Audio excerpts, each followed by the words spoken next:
Hello and welcome to Roger's Readings here on YouTube. Um, I'm coming live from Whitstable. Obviously, this is pre-recorded, but I'm pretty alive. And this is Whitstable, sunny Whitstable. For those of you who are new to Roger's Readings, those of you who have joined us on YouTube, welcome. Let me tell you a little bit about how Roger's Readings came about. Nearly 3 years ago, when COVID hit, lockdown happened, I wasn't able to go out to work. I was stuck here at home, and being a bit of a voice artist, loving reading stories to people, have you, I thought, well, what can I do to cheer people up? So I set up a Facebook page called Roger's Readings. I'm an illustrator. I illustrate children's books, well, a couple of children's books. Jack the Station Cat books, if you're interested. And I started reading books on Facebook every day at 1 o'clock, live, to cheer people up, to try and blow away the clouds of doom and gloom that the media were spreading, and the horrors of COVID were spreading. And that's how Roger's Readings started. And people liked it. And more people joined the group. And Roger's Readings now has over 500, nearly 600 viewers. We were going fine on Facebook. Lovely. Fabulous time. And we were creating a community. Lots of people were joining us from all over the world.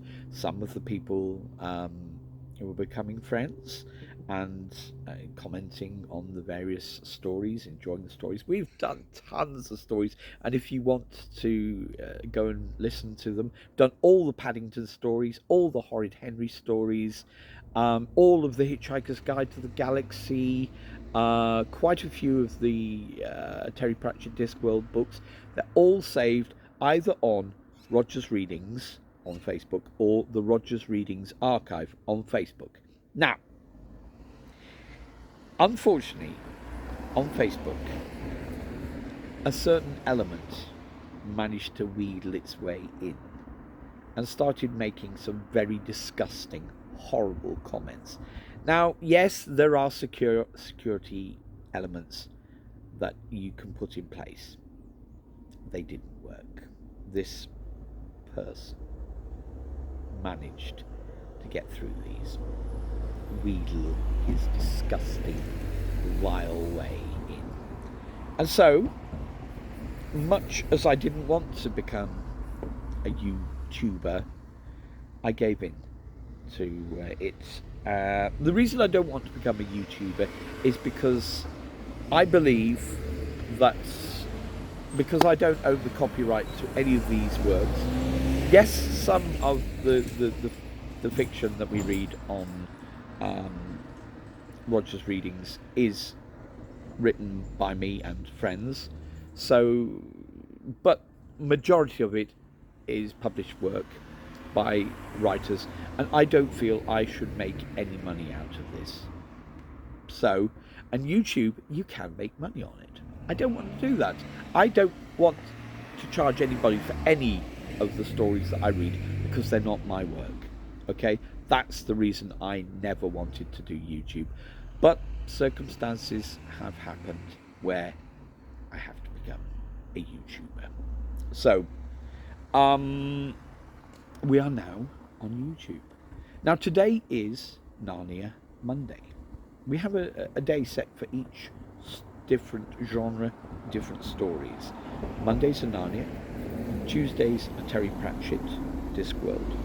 Wednesdays is a kind of sort of catch-up day when we'll either do Doctor Who, Star Wars, anything that normally I would do over the weekend. But at the moment, because I've got so many gigs on at the moment, because I'm a singer in a rock band, because I'm so busy at the moment, I have to use Wednesdays as a catch-up. Thursdays were Hitchhiker's Guide to the Galaxy, but have now turned into Douglas Adams Day. Now, Douglas Adams did a lot of work with Doctor Who, so we've amalgamated Doctor Who and Douglas Adams. So we have a Douglas Adams Doctor Who day on Thursday. Friday is Harry Potter day, my wife's favourite day of the week. Saturdays and Sundays at the moment, I'm having a bit of a break because I've just got so many gigs on at the moment. If that's okay with you. If you're interested in the band called Rock of Ages, with a D, not S, okay? Look for Rock of Ages on Facebook and you'll find something totally different. Rock of Ages with a D, you will find Kent's premier classic rock cover band. Me as the singer. Go look it up. Good stuff. I also do a solo show as well called Dilly Live. Look that up as well. Right, enough of blathering. I've spent nearly 6 minutes blathering. My apologies.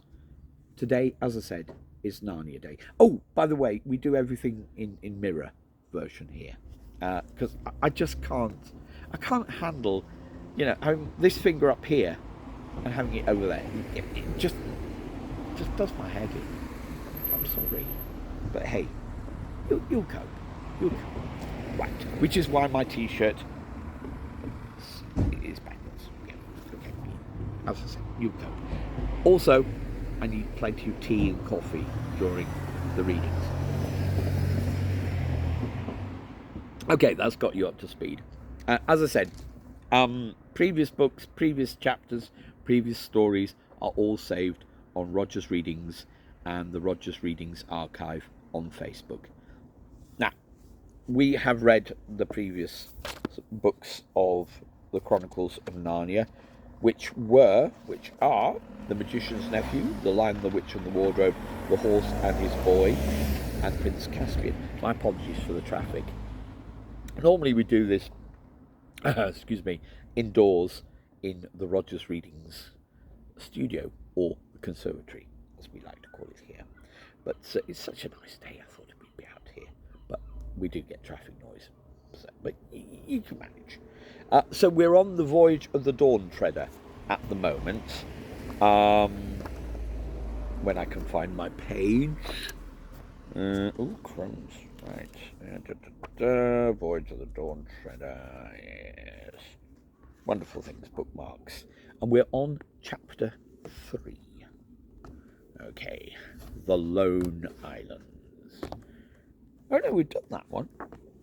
Oh, no we didn't. I remember now. Yes, we had to stop last week's. So, yes, I've had to go back to chapter 3. This is immaterial to you, because this never got posted last week. Yes, because a certain person ruined the story. We didn't post it. Right. Chapter 3. Are you sitting comfortably? Then I shall begin. The Lone Islands. Land in sight! Shouted the man in the bows. Lucy, who had been talking to Rince on the poop, came pattering down the ladder and raced forward. As she went, she was joined by Edmund, and they found Caspian, Drinian and Reepicheep already on the forecastle. It was a coldish morning.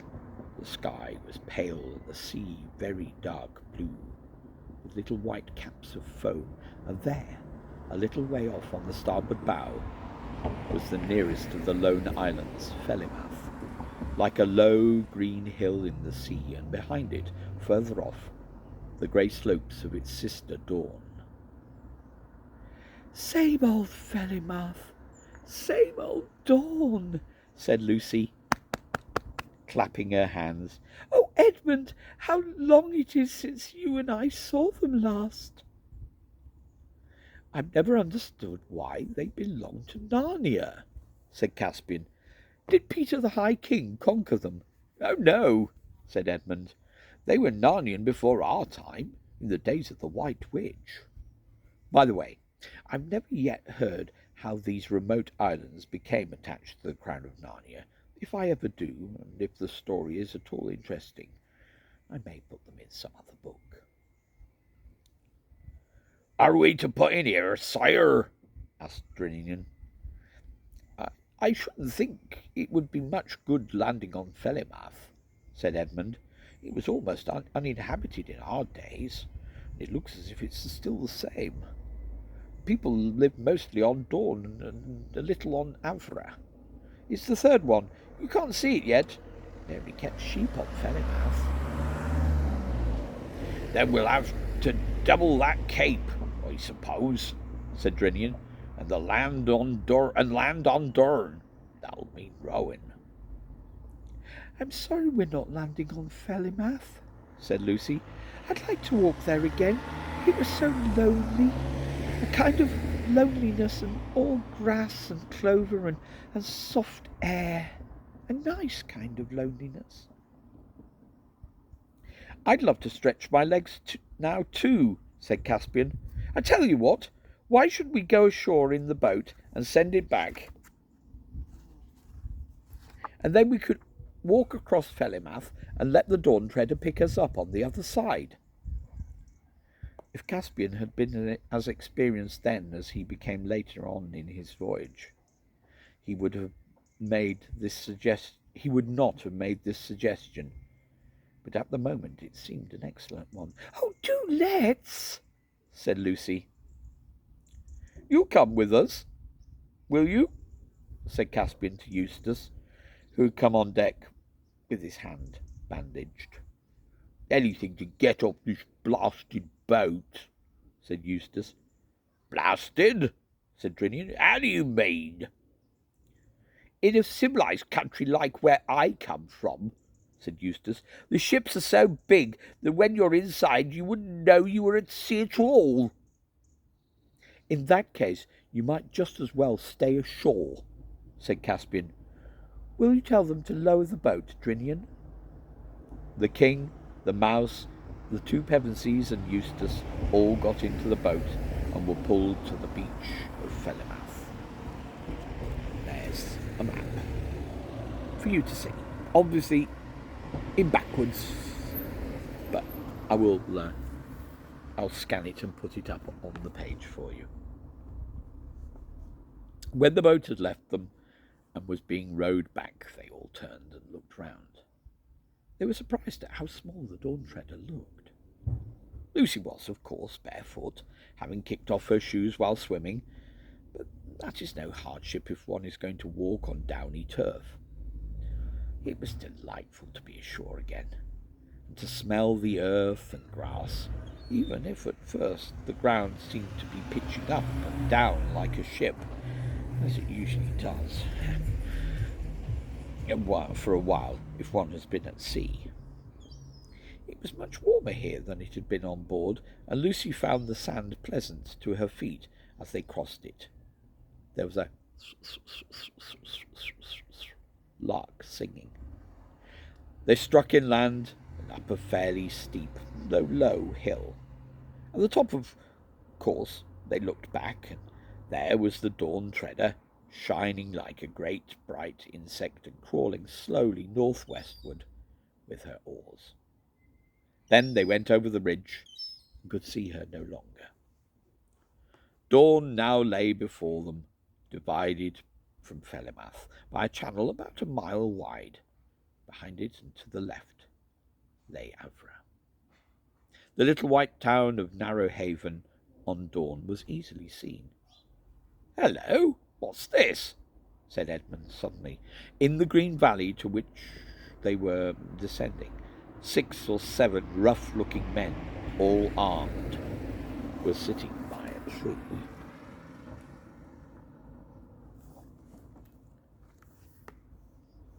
"Don't tell them who we are," said Caspian. "And pray, your Majesty, why not?" said Reepicheep, who had consented to ride on Lucy's shoulder. "It just occurred to me," replied Caspian, "that no one here can have heard from Narnia for a long time. It's just possible they may not still acknowledge our overlordship, in which case it might not be quite safe to be known as the king." "We have our swords, sire," said Reepicheep. "Yes, Reep, I know we have," said Caspian. "But if it is a question of reconquering the 3 islands, I'd prefer to come back with a rather larger army. By this time they were quite close to the strangers, one of whom, a big black-haired fellow, shouted out, "A good morning to ye!" "And good morning to you," said Caspian. "Is there still a governor of the Lone Islands?" "To be sure there is," said the man. "Governor Gumpus. His sufficiency is at Narrowhaven. But you'll stay and drink with us."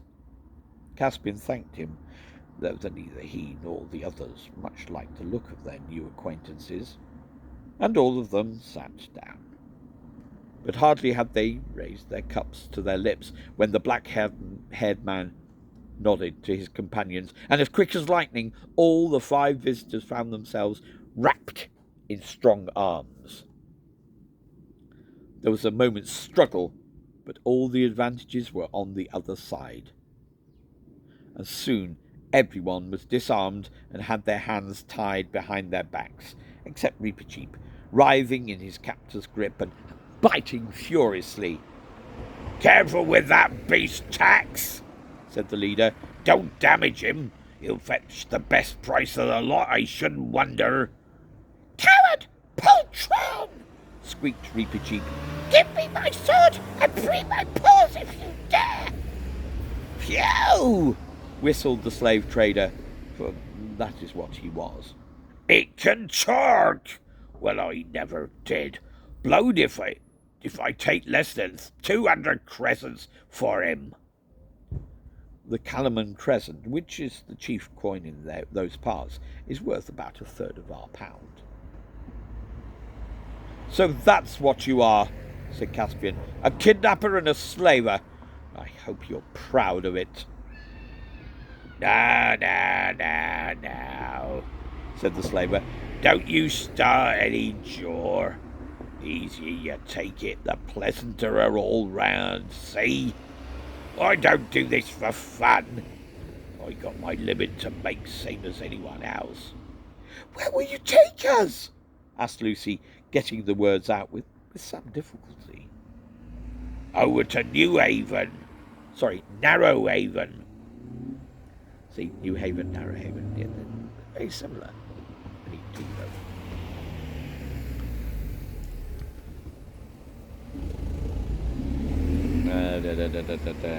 "Over to Narrowhaven," said the slaver, "for market day tomorrow." "Is there a British consul there?" asked Eustace. "Is there a witch?" said the man. But long before Eustace was tired of trying to explain, the slaver simply said, "Well, I've had enough of this jabber. The mouse is a fair treat, but this one could talk the hind leg off a donkey.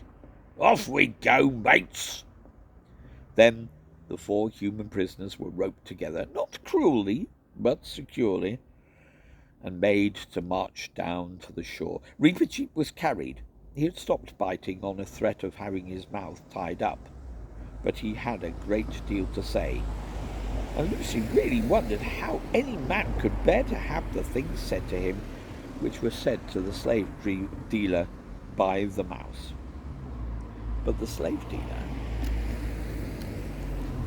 far from objecting, only said, "Go on," whenever Reepicheep paused for breath, occasionally adding, "Oh, it's as good as a play," or "Blimey, you can't help almost thinking it knows what it's saying," or "Was it one of you what trained it?" This so infuriated Reepicheep that in the end the number of things he thought of saying all at once nearly suffocated him, and he became silent.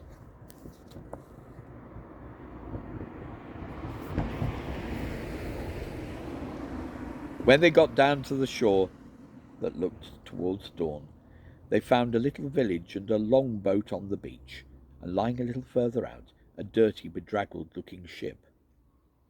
"Now, youngsters," said the slave dealer, "let's have no fuss, and then you'll have nothing to cry about. All aboard."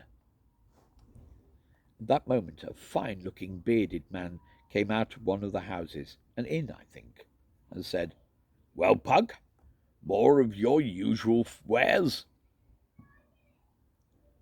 The slaver, whose name seemed to be Pug, bowed very low and said in a wheedling kind of voice, "Yes, if it please your lordship." "How much do you want for that boy?" asked the other, pointing to Caspian. "Ah," said Pug, "I knew your lordship would pick one the best. No deceiving your lordship with anything second-rate. That boy now, I've taken a fancy to him myself. Got kind of fond of him, I have. I'm that tender-hearted I don't even ought to have taken up this job. Still, to a customer like your lordship—" "Tell me your price, carrion," said the lord sternly. "Do you think I want to listen to your rigmarole of your filthy trade?" 300 crescents, my lord, to your honourable lordship, but to anyone else—" "I'll give you 150. Ow!" "Oh, please, please," broke in Lucy. "Don't separate us. Whatever you do, you don't know—" But then she stopped, for she saw that Caspian didn't even now want to be known. 150 then, said the lord. As for you, little maiden, I'm sorry I cannot buy you all.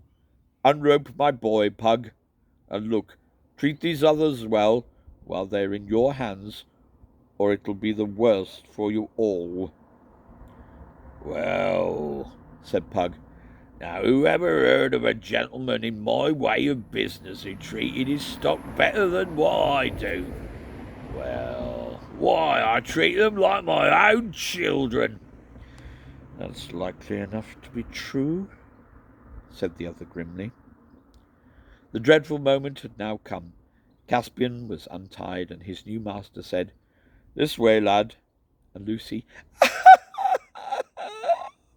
burst into tears, and Edmund looked very blank. But Caspian looked over his shoulder and said, Cheer up, I'm sure it will come all right in the end. So long. Nah, missy, said Pug. Don't you start taking on and spoiling your looks for the market tomorrow. You be a good girl, and then you won't have nothing to cry about, see? Then they were rowed out to the slave ship and taken below onto a long, dark place, none too clean, where they found many other unfortunate prisoners, for Pug was, of course, a pirate, and had just returned from cruising amongst the islands and capturing what he could. The children didn't meet anyone whom they knew.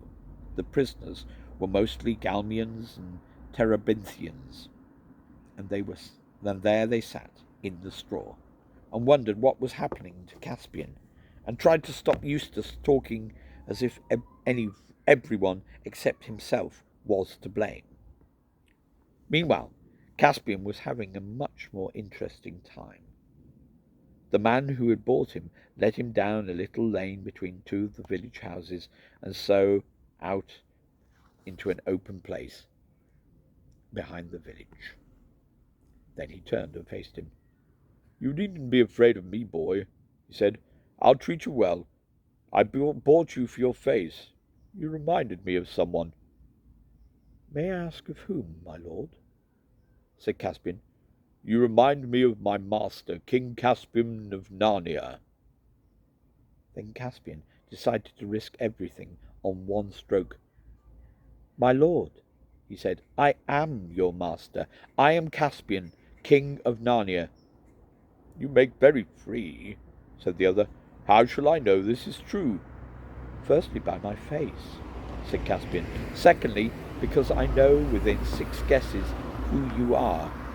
You are one of those 7 lords of Narnia whom my uncle Miraz sent to sea, and whom I have come out to look for. Argos, Bern, Octesian, Restimar, Mavramorn, or I have forgotten the others. And finally, if your lordship will give me a sword, I will prove on any man's body in clean battle that I am Caspian, the son of Caspian, lawful king of Narnia, lord of Cair Paravel, and emperor of the Lone Islands. By heaven, exclaimed the man, it is his father's very voice and trick of speech. My liege, your majesty. And there in the field he knelt and kissed the king's hand. The moneys your lordship dispersed for our person will be made good from our own treasury, said Caspian. They're not in Pug's purse yet, sire, said Lord Byrne, for he it was, and never will be, I trust. I have moved his sufficiency the governor 100 times to crush this vile traffic in man's flesh. My Lord Byrne, said Caspian, we must talk of the state of these islands, but first, what is your lordship's own story? Short enough, sire, said Byrne. I came thus far with my 6 fellows, loved the girl of the islands, and felt I had had enough of the sea. But there was no purpose in returning to Narnia while your majesty's uncle held the reins. So I married and have lived here ever since. And what is this governor, this Gumpus, like? Does he still acknowledge the king of Narnia for his lord? In words, yes. All is done in the king's name. But he would not be best pleased to find a real live king of Narnia coming in upon him.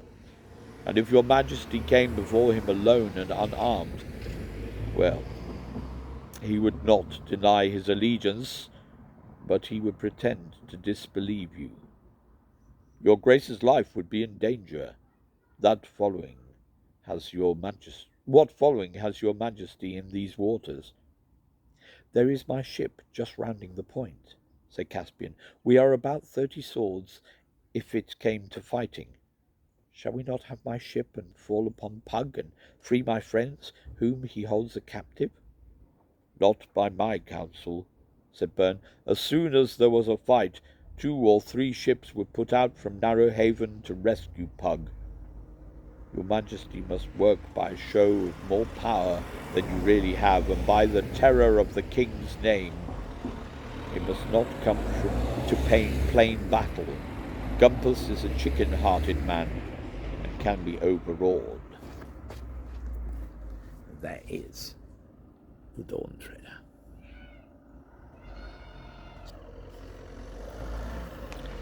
After a little more conversation, Caspian and Byrne walked down to the coast a little west of the village, and there Caspian winded his horn. This was not the great magic horn of Narnia, Queen Susan's horn. He had left that at home for his regent Trumpkin to use if any great need fell upon the land in the king's absence. Drinian, who was on the lookout for a signal, recognized the royal horn at once, and the Dawn Treader began standing in to the shore. Then the boat put off again, and in a few moments Caspian and Lord Byrne were on the deck, explaining the situation to Drinian. He, just like Caspian, wanted to lay the Dawn Treader alongside the slave ship at once and board her, but Byrne made the same objection. Steer straight down this channel, Captain, said Byrne, and then round to Avra, where my own estates are. But first run up the king's banner, hang out all the shields, and send as many men to the fighting tops as you can. And about 5 bow shots hence, when you get open sea on your port bow, run up a few signals. Signals? To whom? Said Drinian.